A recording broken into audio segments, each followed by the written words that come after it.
నందమూరి నటసింహం బాలకృష్ణ వరుస సినిమాలతో మిగిలిన సీనియర్ హీరోల కంటే స్పీడ్గా దూసుకెళ్తున్నారు.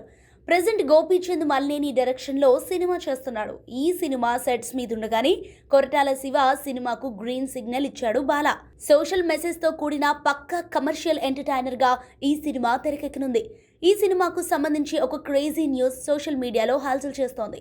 కొరటాల తెరకెక్కించబోయే ఈ సినిమాలో బాలకృష్ణను ఢీకొట్టే పవర్ఫుల్ విలన్ పాత్ర కోసం senior hero angry young man రాజశేఖర్ను ఎంపిక చేసినట్లు గట్టిగా టాక్ వినిపిస్తోంది. ఈ సినిమాలో రాజశేఖర్ క్యారెక్టర్ చాలా పవర్ఫుల్గా ఉండబోతోందట. బాలయ్య రాజశేఖర్ల మధ్య వచ్చే mind games and action scenes థియేటర్లలో పూనకాలు తెప్పిస్తాయని ఇండస్ట్రీ వర్గాలు అంటున్నాయి. ప్రెజెంట్ ఈ ప్రాజెక్ట్కి సంబంధించిన ముందస్తు పనులు శరవేగంగా జరుగుతున్నాయి. ఇక బాలయ్యకు విలన్గా Rajasekhar perfect choice.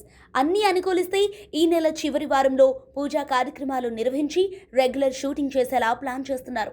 Combo Koratala Siva mark screen play, Balayya Babu mass dialogues, Rajasekhar powerful villainism కలబోసి ఈ సినిమాపై అంచనాలు పెంచనున్నాయి. దీనికి సంబంధించిన మరికొన్ని వివరాలు త్వరలోనే అధికారికంగా వెల్లడి కానున్నాయి. అనిరుద్ సంగీతం అందిస్తున్న ఈ సినిమాను సుధాకర్ చెరుకురి అండ్ సుధాకర్ మిక్కిలినేని సంయుక్తంగా ఈ చిత్రాన్ని నిర్మిస్తున్నారు.